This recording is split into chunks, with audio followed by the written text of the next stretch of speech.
Boa noite a todos, que bom ter vocês aqui. Hoje o nosso assunto é um pouquinho mais técnico. Nós vamos falar um pouquinho sobre avaliação dos riscos de alterações do desenvolvimento em bebês, em crianças pequenininhas. E eu escolhi falar desse assunto porque eu sei que é um assunto difícil, porque a gente tem pouquíssimos profissionais que dão conta de avaliar, mesmo em crianças mais velhas. E eu sei que avaliar isso nos bebês é algo ainda muito mais difícil e que passa batido para a maioria dos profissionais, porque faltam ferramentas, a gente vai falar um pouquinho disso também, e falta o olhar treinado, né, para conseguir identificar essas alterações. Então, esse é o assunto que a gente vai abordar hoje nessa nossa aula ao vivo.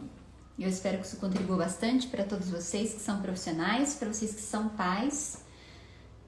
Se vocês têm bebezinhos pequenos, para conseguirem estar mais atentos aos sinais, para conseguirem acompanhar outros filhos que virão depois, tá bem? Então, o objetivo é esse, tornar o olhar de todo mundo um pouco mais afiado sobre o que pode ser observado nessas crianças pequenininhas. Vamos começar então contextualizando um pouquinho por que é que a gente avalia risco de alterações do desenvolvimento em crianças muito pequenas. Ainda existe uma postura, inclusive em muitos profissionais ou pseudo-profissionais no mercado, de que alertar a família às vezes para o risco de uma alteração do desenvolvimento é gerar uma ansiedade. Que de fato pode acontecer, né? Você pontuar para uma família que a criança pode ter algum risco de alteração do desenvolvimento, isso é gerador de ansiedade.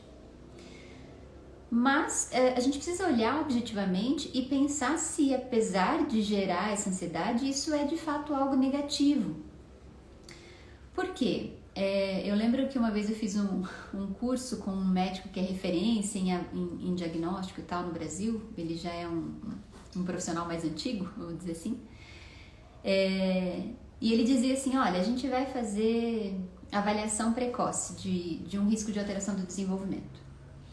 E aí a gente começa uma intervenção, mesmo que a gente não feche nenhum diagnóstico, tá? Se a gente detectou que existem riscos, a gente simplesmente inicia a intervenção.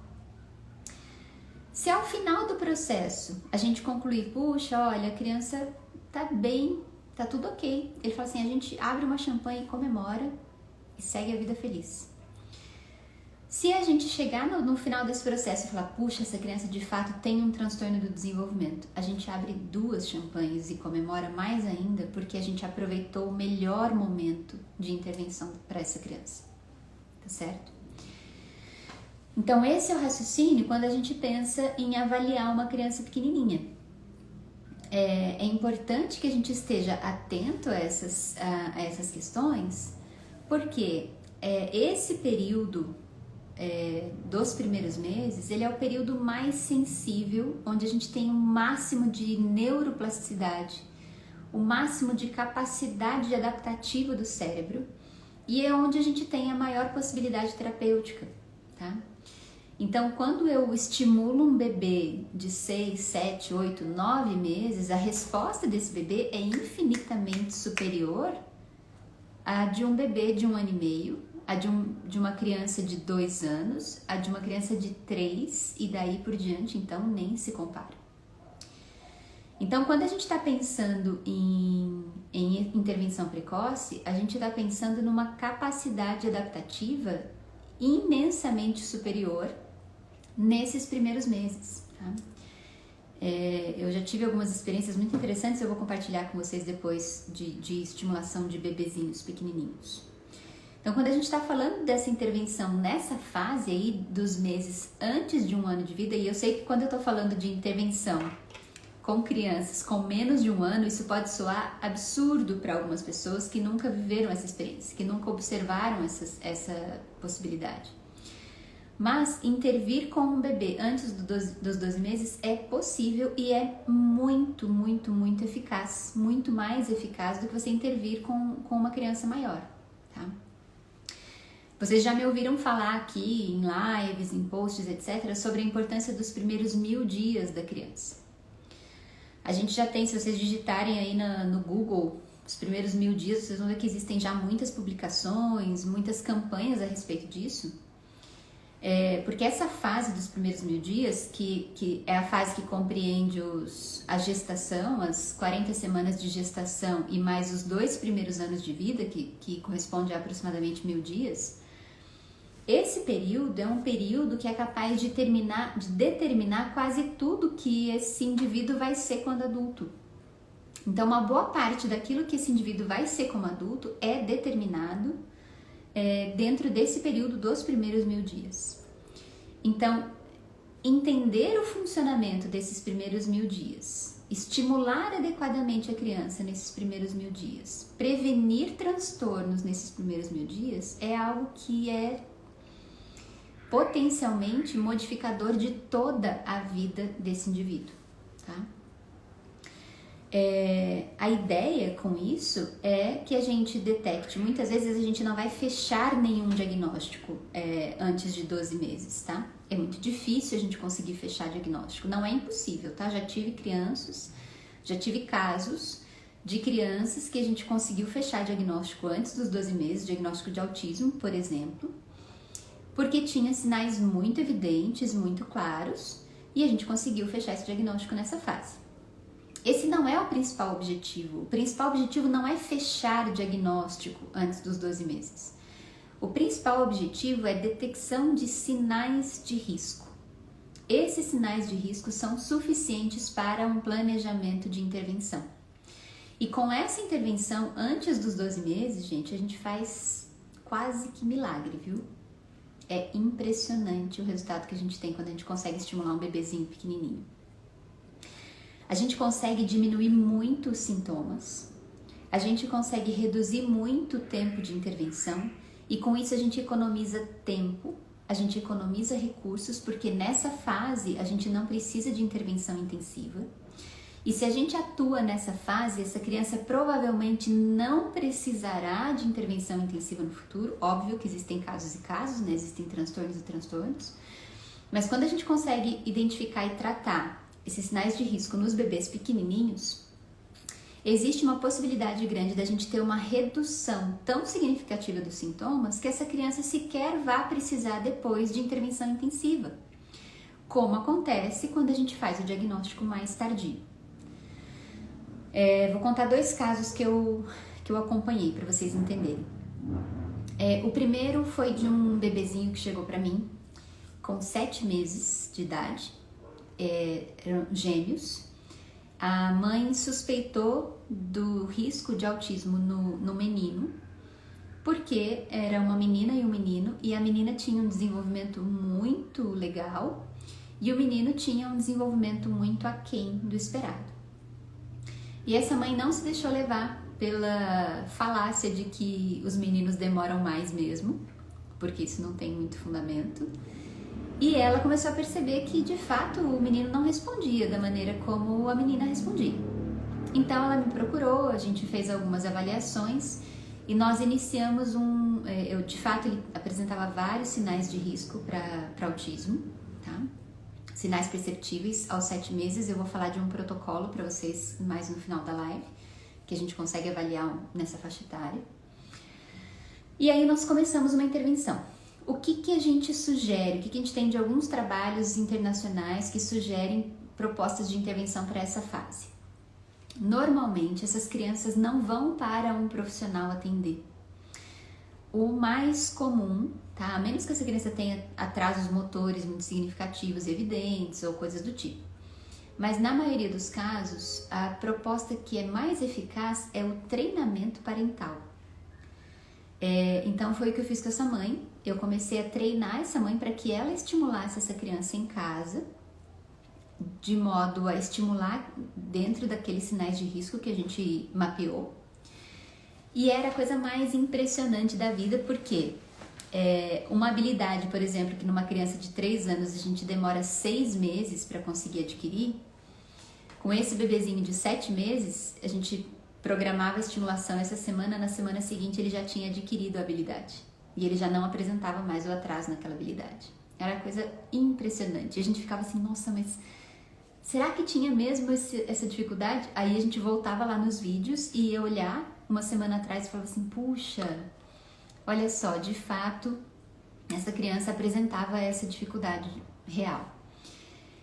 Então, nesses bebês pequenininhos, essa mudança é de uma semana para outra, é lindo de ver. Então, o tempo que a gente gasta, isso é bem interessante, né? Eu falei para vocês, às vezes numa criança de 3 anos, a gente gasta 6 meses para conseguir adquirir uma habilidade. Num bebê de 7 meses, a gente ganha essa mesma habilidade em uma semana de treino, com meia hora de estimulação por dia. Na criança de 6 meses, a gente precisa de uma intervenção intensiva de 15 horas semanais.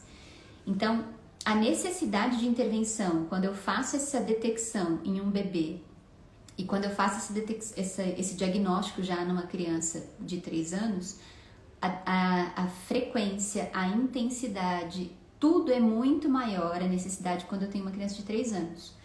E isso acontece por quê?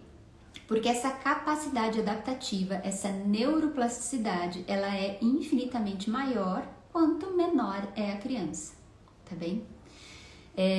Então, todos esses são fatores muito positivos que sugerem que a gente sim tem que avaliar os bebês antes de 1 ano. E, de novo, eu repito, o objetivo não é fechar diagnósticos antes de 1 ano. Em poucos casos isso é possível quando a gente tem sinais muito claros, muito evidentes, mas isso não é a maioria.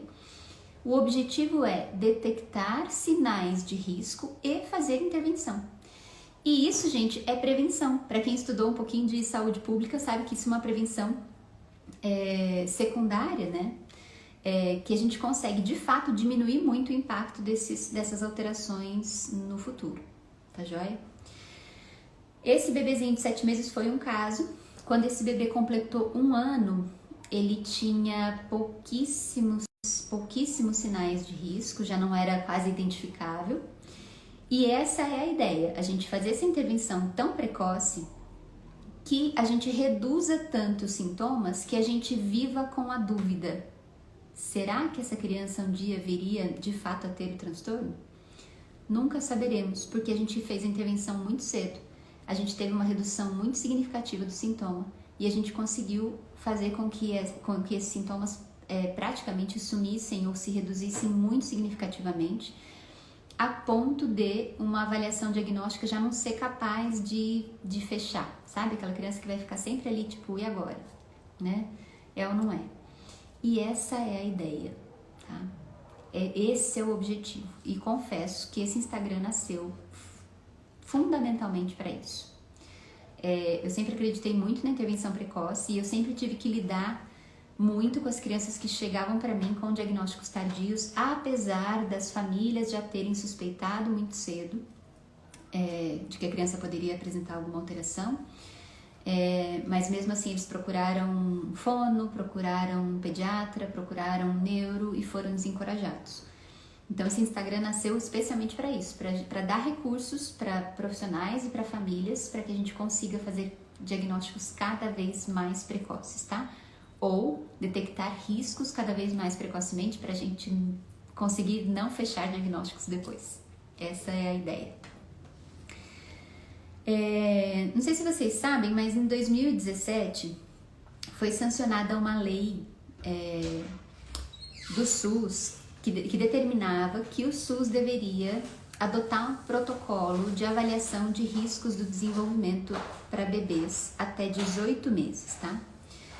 Na época que esse protocolo saiu, eu morava em Brasília e eu tinha muito contato com uma associação de pais que tinha uma atuação política, que foi um grupo que inclusive participou bastante do desenvolvimento desse projeto de lei, enfim. Esse projeto de lei foi aprovado, foi sancionado e virou um elefante branco, que até hoje esse projeto de lei não foi regulamentado. E isso por quê? Por 2 razões principais. Não se chegou a um consenso sobre qual protocolo adotar para que fosse feito esse rastreio antes dos 18 meses. Porque nós não temos protocolos de fato sensíveis para essa avaliação. Então, nós temos uma série de profissionais que defendem a utilização dos dados da carteirinha de vacinação, que são dados muito interessantes, mas ainda assim são dados que não são sensíveis para uma série de patologias e que acabam deixando passar várias questões importantes que podem significar risco de alterações. Mas é um bom instrumento que é muito subutilizado, tá bom? Mas não é o melhor. A lei ela é meio ambígua porque ela fala de desenvolvimento psíquico, então ela tem um viés meio psicanalítico, então a galera da psicanálise ficou defendendo a utilização de alguns protocolos da psicanálise que não avaliam o desenvolvimento global, mas avaliam essa coisa mais do desenvolvimento psíquico. Resumindo a história, é uma briga até hoje e a gente não tem isso definido. Então a gente não tem ainda, no SUS pelo menos, um protocolo de triagem que avalie riscos de desenvolvimento em crianças antes dos 18 meses. Então, a proposta da lei foi muito interessante, foi de muito boa vontade a sanção dessa lei, mas ela acabou em nada e a gente continua quebrando navios. O segundo problema levantado aí pelo Ministério da Saúde e pelas estruturas que lidavam com isso na época, é que a gente determinando um protocolo para ser aplicado, como é que a gente ia dar conta de treinar os pediatras do SUS? Com que dinheiro, com que recurso, enfim. Então imaginem só o drama que isso significa. Então hoje a gente tem uma lei que obriga, que reconhece a necessidade de que a gente faça avaliações antes dos 18 meses. Já se sabe que tem que fazer, então esse argumento de que assim, puxa, muito cedo, não precisa olhar para isso agora, tá cedo. Não, isso não existe, tá? Não existe muito cedo. Existem marcadores, se a criança não atingir esses marcadores, tem que ser feita alguma coisa, tá? Mas a gente não tem recursos ainda que atendam essas questões. E eu confesso que desde essa época, eu morei em Brasília até 2018, eu acompanhei esse drama todo, eu torci muito e me frustrei muito com essa história. E eu sempre busquei recursos, né? Eu cheguei a desenvolver alguns projetos para treinar pediatras lá em Brasília, para a gente conseguir fazer detecção mais precoce, enfim, uma série de coisas. Um projeto com alguns outros médicos, com alguns outros profissionais, enfim, acabei não conseguindo implementar isso lá. E eu continuei pesquisando, eu continuei pensando como é que a gente vai fazer isso. E eu continuei buscando ferramentas, né, para eu conseguir avaliar as crianças pequenininhas, e eu consegui transformar isso em ferramentas acessíveis, porque eu penso muito nisso, tipo assim, não adianta só eu saber, né, eu tenho que multiplicar isso, eu tenho que fazer isso chegar aos outros profissionais, eu tenho que fazer isso chegar aos pais. E qual foi a minha conclusão? Que essa é uma das motivações, inclusive, para ter criado o curso que a gente vai lançar no sábado. Eu preciso colocar essas informações na mão dos profissionais, fato. Mas eu preciso, principalmente, colocar essas informações na mão dos pais. Porque quem vão ser os primeiros a suspeitar de alguma alteração do desenvolvimento são as famílias. E, de fato, eu sei que muitas famílias, inclusive hoje em dia, com acesso a muita informação, já suspeitam precocemente. E eu já tive família, gente, que passou por 2, 3, 4, 5, 8 profissionais diferentes. 8 profissionais diferentes que os desencorajaram dizendo que não havia o que fazer, ou que era loucura da cabeça da mãe e que tinha que esperar. Então, eu comecei a produzir esse conteúdo pensando no seguinte: as famílias precisam dominar esse conteúdo. As famílias precisam saber pontualmente o que esperar do desenvolvimento das crianças. Porque se a família souber, a família vai saber que se ela procurar um profissional que disser para ela, não, isso é coisa da sua cabeça, ela fala, não é coisa da minha cabeça, eu estudei e eu sei o que esperar do desenvolvimento do meu bebê, então eu vou procurar outro profissional. E isso também iria obrigar os profissionais a aprofundarem, a buscarem recursos, a estudarem mais, a descobrirem, onde é que eu vou achar essas informações. Então eu comecei a buscar que ferramentas eu poderia usar para que eu pudesse aprender e como é que eu poderia transformar essas ferramentas em recursos que poderiam ser utilizados por pais, por profissionais, por educadores, etc. Nessa minha pesquisa, eu esbarrei a principal escala que é usada rotineiramente aí por pediatras, por neuropediatras, por profissionais em geral, é uma escala chamada MCHAT, que acho que a maioria de vocês já ouviu falar, que é uma escala que a gente diz assim, na falta de tu, tem tu mesmo, né? Ela é uma escala muito pouco sensível, que ela provoca muito falsos negativos, mas ela é o que tem de mais aplicável aí, disponível no Brasil. Mas de fato tem muitos estudos mostrando que ela é uma escala com uma sensibilidade e especificidade, que são os dois critérios que a gente usa para avaliar um instrumento de rastreio e de avaliação. E ela é uma escala que tem uma sensibilidade e uma especificidade muito baixa, menor em torno de 60%. Tá? O que significa que aproximadamente 40% das crianças que tiverem algum risco vão se perder no caminho. Tá? Então o MCHAT é uma ferramenta, ela foi substituída pelo MCHAT RF lá, revisado com entrevista da família, enfim.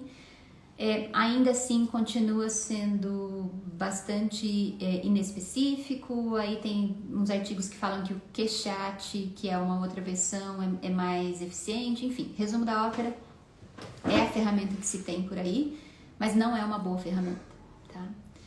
É pouco específico e pouco sensível. Buscando recursos, eu acabei lendo muita coisa, vendo muitas estratégias, tem muito trabalho internacional desenvolvendo várias ferramentas interessantes, e eu acabei ficando com duas que eu encontrei, que elas não estão validadas para a nossa população, mas que elas são muito úteis, são escalas que já foram testadas e validadas com populações de diversos países, tá? E na maioria dos trabalhos elas mantiveram a sensibilidade e especificidade que foi encontrada quando essas escalas foram desenvolvidas.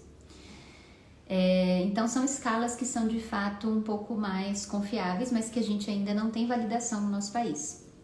Eu utilizo essas escalas porque acho que elas me dão recursos, inclusive porque a partir do que eu tenho de conhecimento do desenvolvimento infantil, o que eu tenho de conhecimento a partir do desenvolvimento típico, essas escalas me embasam bastante para eu conseguir nortear as minhas avaliações.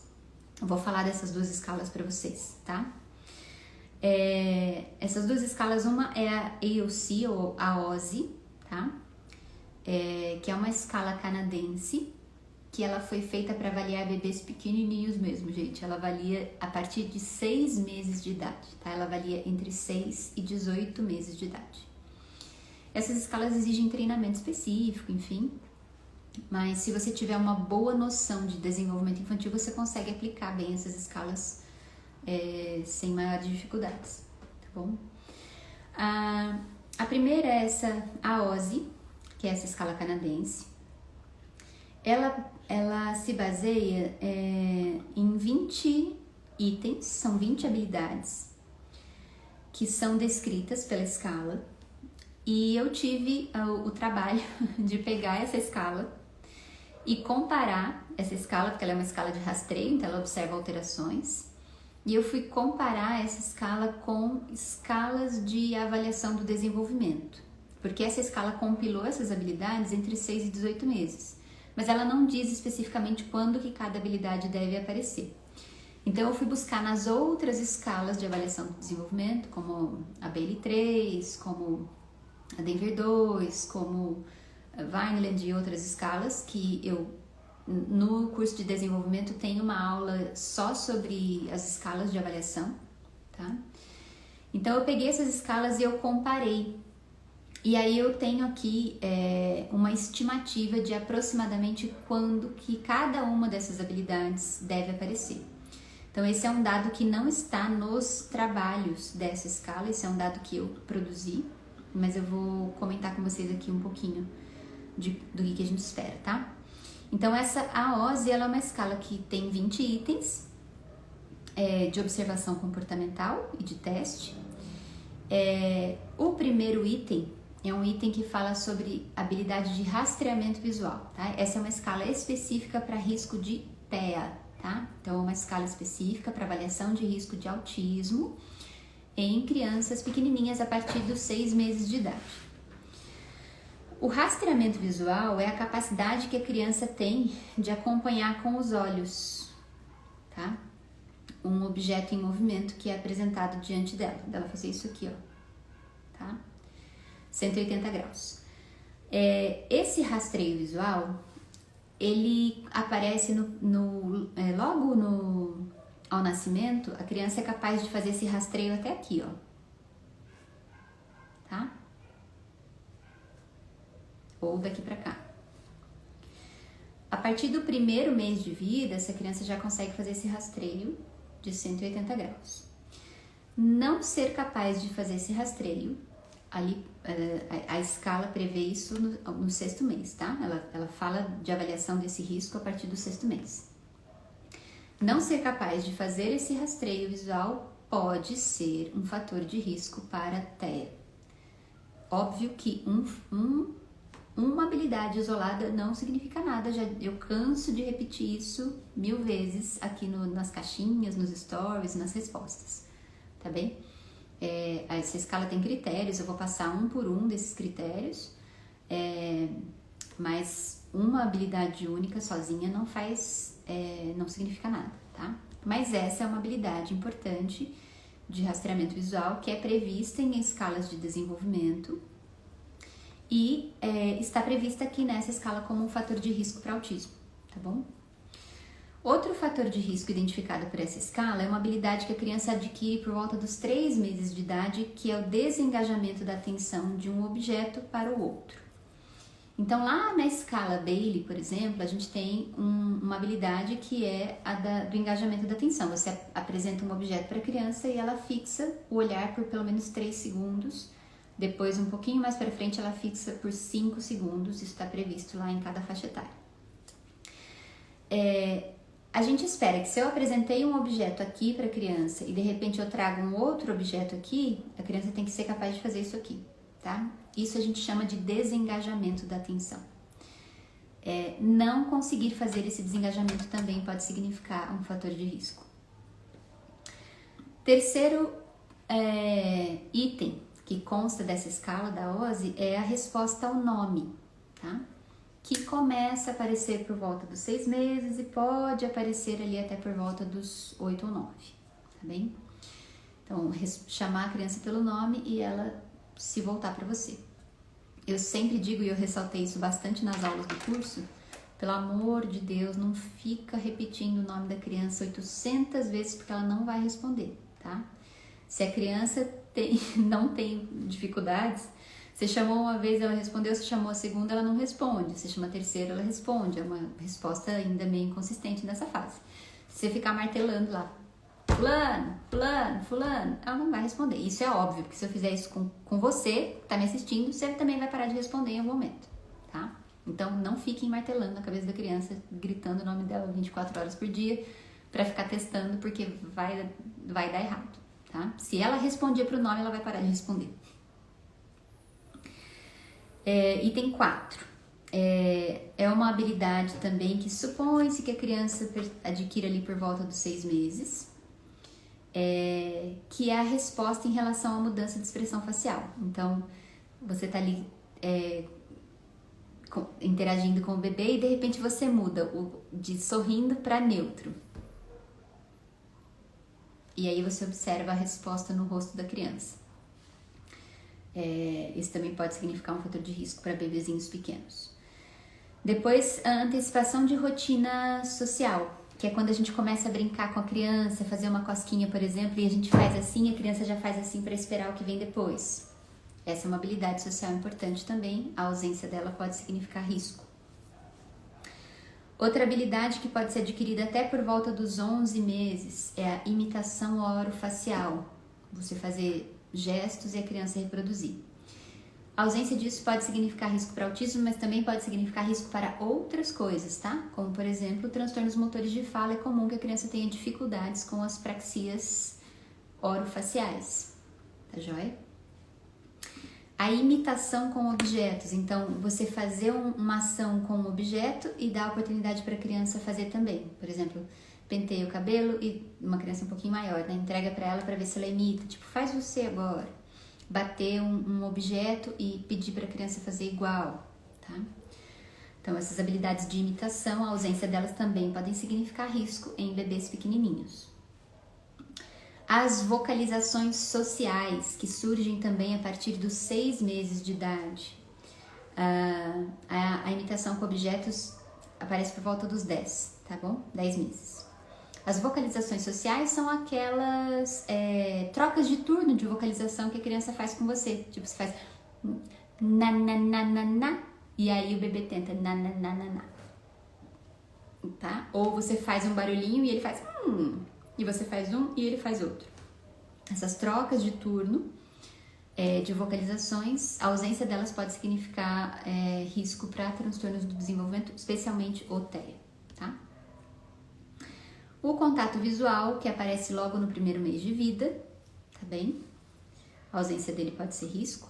O sorriso social recíproco, que também aparece no primeiro mês de vida, então você sorri para a criança, brincar com ela e ela sorri de volta. A ausência disso também pode ser um sinal de risco.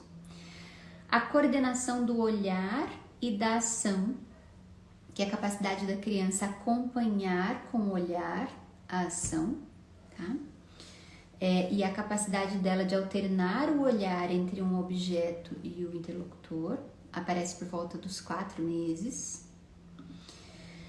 E aí a gente tem algumas coisas também para avaliar, como a reatividade comportamental. Então, observar se essa criança é uma criança hiperresponsiva, se ela é hiporresponsiva, se ela tipo, não tá nem aí quando você apresenta um objeto novo, ou se ela fica hiperexcitada quando você apresenta um novo objeto. Isso é um sinal de risco também, pode ser um sinal de risco. O item 13 dessa escala avalia o interesse social e o prazer compartilhado. Então, o que é que a criança... como é que a criança compartilha o prazer da brincadeira com o interlocutor, tá? É um sinal importante que a gente consegue observar melhor a partir do 6º mês, mas que persiste, tá, ao longo de toda a infância. Outro ponto importante que pode ser um sinal de risco, as transições entre atividades. Interromper uma atividade e iniciar uma outra. Como é que a criança reage a essas transições? Pode ser um sinal de risco. Déficits no controle motor, tá? Então, e aqui a gente não tá falando necessariamente de atraso motor, mas a gente tá falando, por exemplo, de coordenar o olhar com a ação motora, de coordenar as duas mãozinhas juntas, de conseguir sequenciar ações. Então, é uma questão muito mais qualitativa, é mais difícil de ser avaliada por quem não tem experiência com o acompanhamento do desenvolvimento. A presença de movimentos motores atípicos, tá? E aí pode ser o flapping, pode ser movimentos na frente dos olhos, pode ser movimentos repetitivos ou posturais. Os comportamentos sensoriais atípicos, então crianças que cheiram muito, que fazem buscas visuais, tá? Ou a hipersensibilidade ou a hiporreatividade a determinados estímulos. Eu avaliei um bebezinho pequeno uma vez, que era neto de uma TO, e a primeira queixa que fez a TO buscar a minha ajuda foi que o bebê não sentia dor, não reclamava de dor, tá? Então ele era um hiporreativo, e aí a gente encontrou depois outros sinais de risco importante. Depois, o último item é a persistência em objetos ou aspectos do ambiente. Então a criança ficar focada em algumas coisinhas, não variar muito a atenção. E depois a partilha de interesses com o olhar, que é a triangulação do olhar, a capacidade que a criança tem de olhar para alguma coisa que chamou a atenção dela, olhar para você e olhar para o objeto de novo, para conseguir compartilhar essa atenção com você. Então esses são os 20 itens que são avaliados por essa escala específica, que é uma escala que a gente pode aplicar com bebês a partir dos 6 meses de idade, tá bem? O que a gente faz quando a gente encontra sinais de risco nessa fase? A gente estimula e acompanha, tá? E a estimulação nessa fase ela é muito simples, ela é muito básica, tá? Ela é muito baseada no contato ali, mãe e bebê de fato, certo? Então, é muito gostoso, inclusive, estimular nessa época, ensinar as mães a estimularem os bebês nessa fase. E a gente tem resultados incríveis, resultados de fato que fazem muita diferença depois na vida dessas crianças. Então, esse é o primeiro instrumento que eu queria mostrar para vocês, que é a OSI, que é um instrumento canadense, avalia de 6 a 18 meses. O outro instrumento que eu selecionei aí dentro das minhas pesquisas foi uma outra escala, que é a escala SACS, que é uma escala australiana, que é uma escala que pode ser aplicada em crianças de 12 a 24 meses. Tá? E aqui tem uma coisa bem interessante, porque é muito importante conhecer a fundo o desenvolvimento infantil, porque nessa escala, por exemplo, a SACS, ela tem 3 subescalas.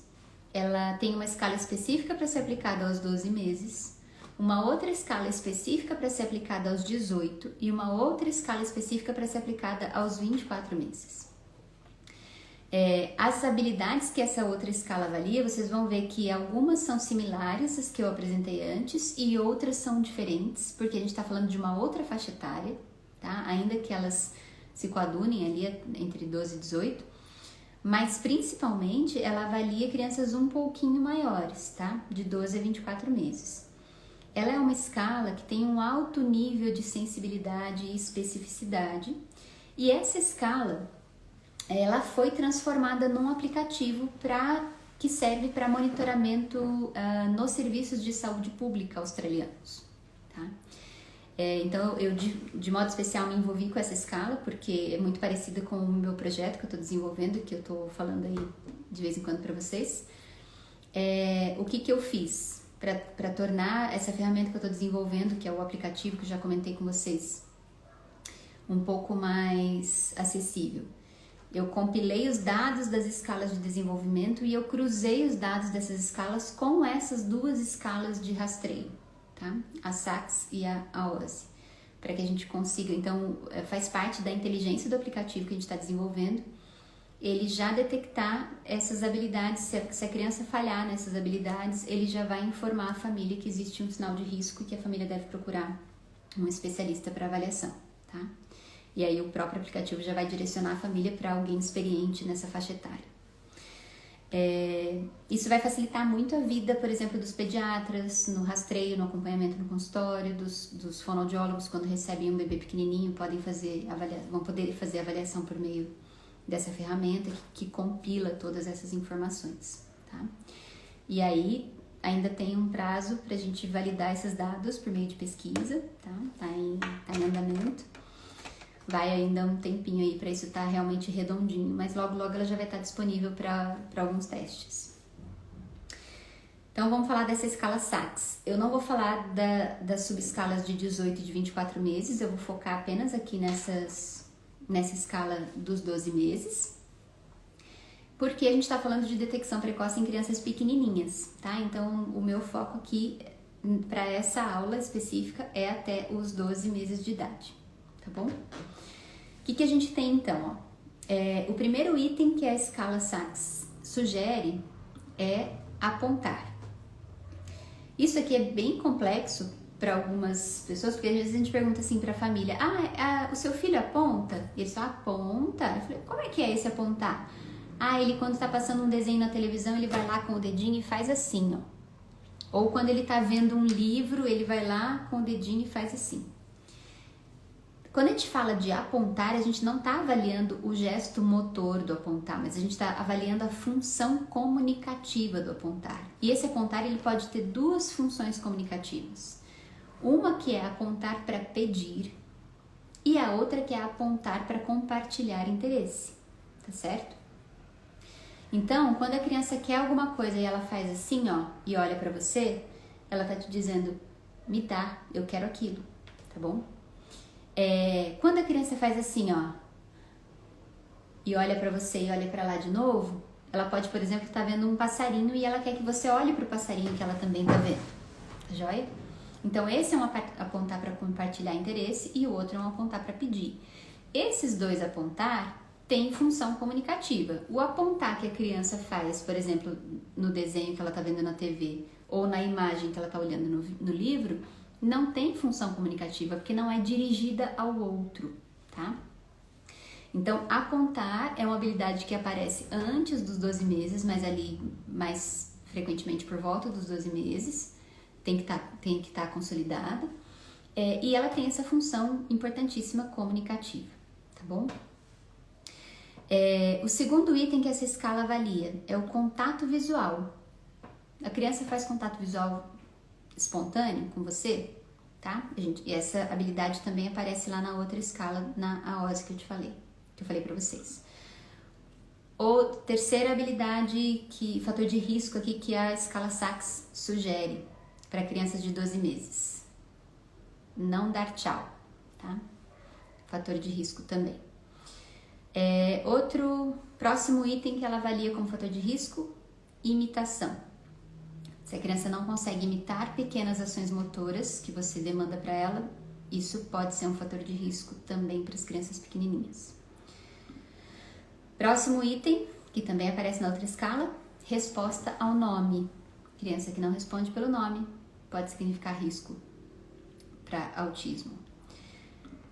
Próximo item que essa escala sugere como risco, seguir um ponto. Então, quando você aponta para alguma coisa, a criança tem que ser capaz de acompanhar o seu dedo, tá?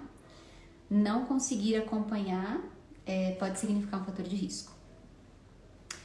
Mais um item, a presença dos sorrisos sociais, que também está presente lá na AOSE, tá bem?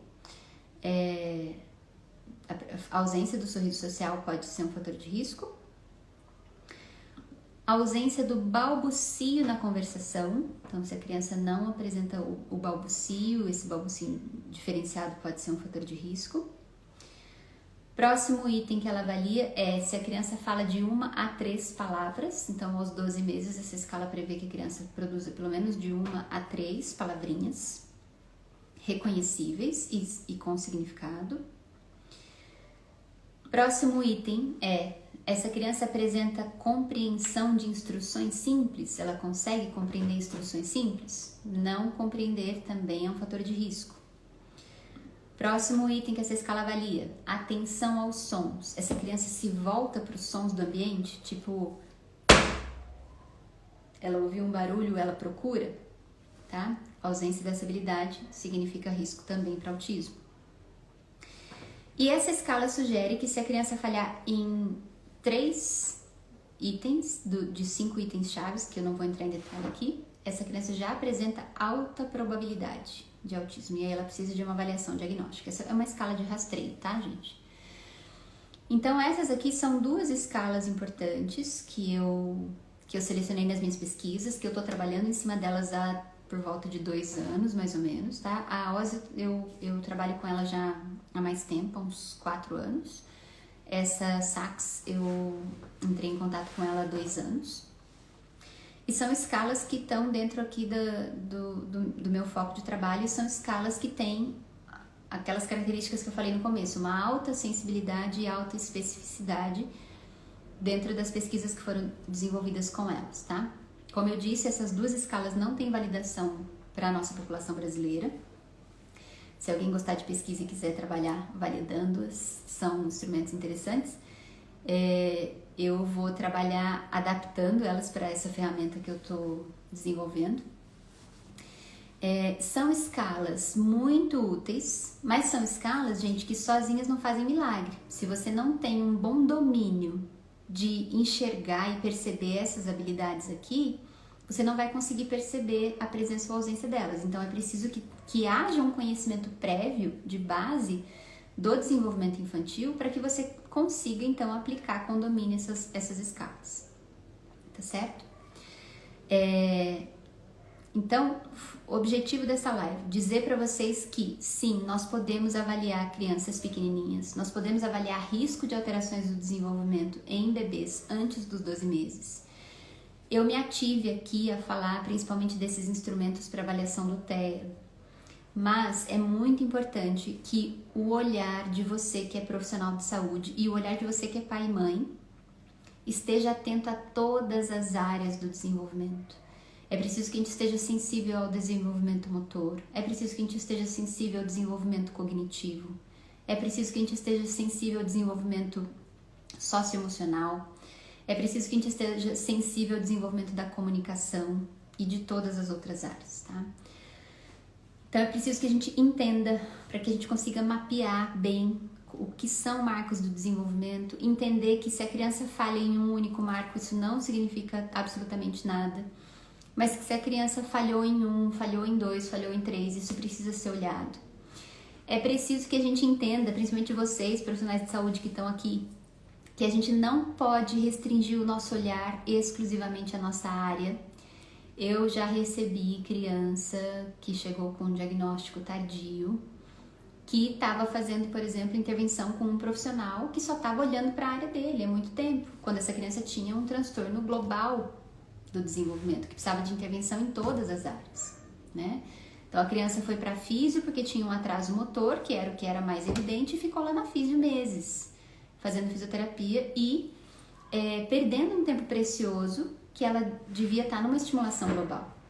Então esse olhar dos profissionais mais amplo, esse olhar sensível para todas as áreas é muito fundamental. A gente precisa conseguir abrir a nossa cabeça, sair da caixinha, tá? Pensar fora da caixa e entender minimamente. Óbvio, assim, o fisioterapeuta não precisa fazer um diagnóstico fonoaudiológico, não é esse o objetivo. Mas ele precisa estar sensível e perceber, falar, tem alguma coisa aqui que não está dentro do esperado, eu preciso que alguém veja isso com mais profundidade, tá? A mesma coisa o fonoaudiólogo, a mesma coisa o terapeuta ocupacional, a mesma coisa o médico, a mesma coisa o dentista. Eu costumo dizer que a gente tem em Porto Alegre umas otorrinos que estão especialistas em autismo, elas são otorrinos que já estão fazendo diagnóstico de TEA. As crianças chegam para elas com queixas auditivas, por exemplo, e elas, opa, aqui tem coisa, já encaminha, já manda para avaliação. E isso é fantástico, porque se você é um profissional da saúde e a família te procurou às vezes por uma outra queixa, você também precisa estar sensível e com jeitinho mostrar para a família e falar, olha, tem algo aqui que eu não consigo te ajudar, mas eu quero que você procure esse profissional, porque esse profissional vai conseguir olhar para algumas coisas aqui que eu não tenho tanto domínio. Então é muito importante.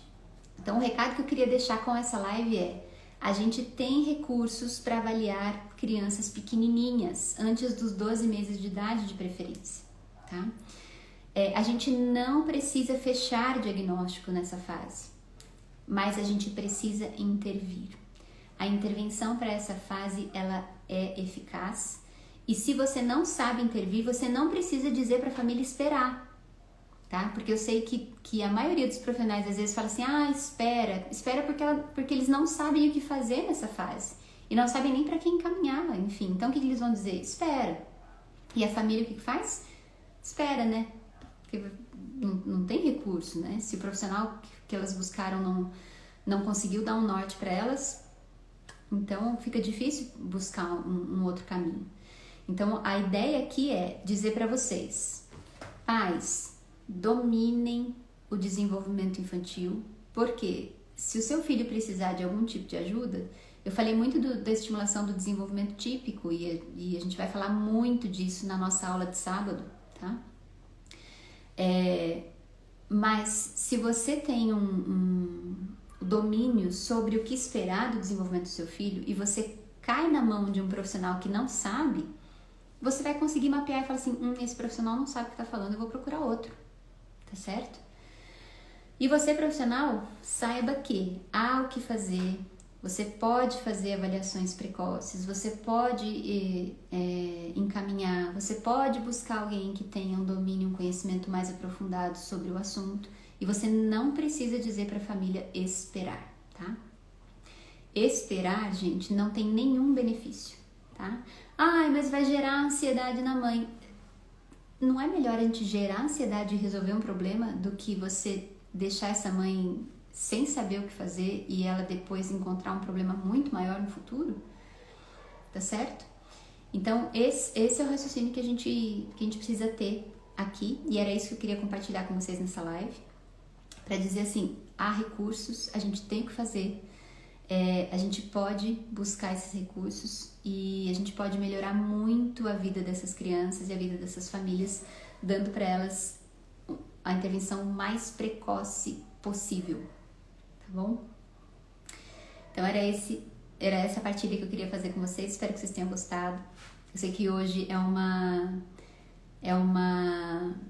live um pouco mais técnica, de fato, mas eu sei que esse conteúdo que tá aqui é um conteúdo precioso e que se vocês conseguirem aprofundar ele um pouquinho, vai dar muitos recursos para todos vocês, tá bom? Eu fiquei muito feliz de compartilhar esses 3 dias de aulas com vocês. Se vocês não assistiram às aulas anteriores, se vocês não viram a aula que a gente fez sobre como as crianças aprendem, a outra aula que a gente fez sobre gestão dos comportamentos inapropriados, e achei que todo mundo ficou muito empolgado com a aula de ontem, assistam. São aulas que se complementam de modo especial. E hoje a gente veio falar então sobre esses sinais precoces que a gente pode identificar nos bebezinhos antes de 1 ano de idade, tá? Essa live vai ficar salva também, vai ficar disponível, então vocês que depois quiserem estudar, retomar, anotar algumas questões, aproveitem que ela vai estar ali disponível. Tudo que eu falei aqui tá esmiuçado e condensado e aprofundado no curso de desenvolvimento. É óbvio que nessa live eu até consegui aprofundar bastante para o que a gente espera para uma live, né? Mas ainda assim falta muito conhecimento de base que eu não consigo abordar aqui para a gente conseguir de fato aproveitar isso tudo que eu estou dizendo. Mas esses assuntos estão todos milimetricamente esmiuçados lá no curso de desenvolvimento infantil. Então, se você quiser aprofundar esses assuntos, a gente tem lá aulas bem específicas sobre cada uma dessas áreas que eu mencionei, cada uma dessas habilidades que eu mencionei aqui.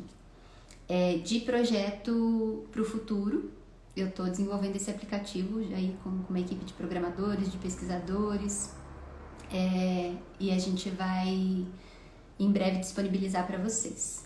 O curso não é aprovado pelo MEC, ele não é um curso de graduação ou pós-graduação, então ele não exige aprovação, tá? É um curso livre, é um curso para pais ou profissionais, então é um curso que tem uma parte teórica bem aprofundada e que tem uma parte prática aplicável. Então, ele foi pensado para abordar todos os tipos de público. Então, se você é pai ou educador e fala assim, quero aprender como estimular minha criança e o que esperar do desenvolvimento, você vai para a parte prática, onde eu explico as fases do jogo. Se você é profissional e fala assim, não, eu quero aprofundar mais, conhecer mais como é que acontece o desenvolvimento de cada uma das áreas, começa lá pela parte teórica, que eu aprofundo isso em aulas bem objetivas, mas bem profundas, tá? Então, o curso tem os 2 vieses, todo o conteúdo vai ficar disponível para todo mundo, e aí vocês escolhem qual é o caminho que vocês querem fazer na hora de estudar, tá bom? Lógico que a minha sugestão é comecem pela parte teórica, que vai dar mais base para vocês depois irem para a prática, mas enfim, os mais apressados, mais objetivos, quiserem ir direto para a prática, também podem ir, tá bom? Foi uma alegria ter vocês comigo aqui nessas aulas. Eu espero que vocês estejam comigo na aula de sábado. Então, sábado à noite, a gente vai ter uma aula ao vivo pelo YouTube. E aí nós vamos falar de desenvolvimento global, tá? Aqui eu foquei em alguns assuntos nessas 3 aulas. E na aula de sábado, eu vou falar sobre o desenvolvimento global, sobre como se desenvolvem as crianças, sobre o que a gente espera, sobre como estimular, enfim. Vai ser uma aula mais geral sobre todo esse conteúdo e eu acho que vai ficar bem legal. E essa aula do sábado, ela vai ser pelo YouTube, tá bom? Então, se vocês tiverem interesse, já entra lá na bio e cadastra o nome de vocês para vocês receberem as notificações e serem avisados. E aí, no sábado, às 20 horas, a gente tem essa aula ao vivo super especial pelo YouTube, tá? Ela vai ser uma aula um pouquinho mais longa, a gente vai ter uma dinâmica um pouquinho diferente, tá ficando muito legal. Eu e a minha equipe, a gente tá trabalhando bastante para isso ser bem legal, tá certo? Eu espero que vocês tenham gostado. Aproveitem bastante. Eu fico muito feliz de poder disponibilizar esse conteúdo gratuito para vocês. É fruto de muita pesquisa, de muito estudo, de muitas horas, de muita experiência também no acompanhamento de crianças e famílias, e eu tô tentando sistematizar isso tudo para que vocês consigam acessar também todo esse conteúdo, tá certo? Então, obrigada e eu espero vocês no sábado às 20 horas. Um beijo e até lá!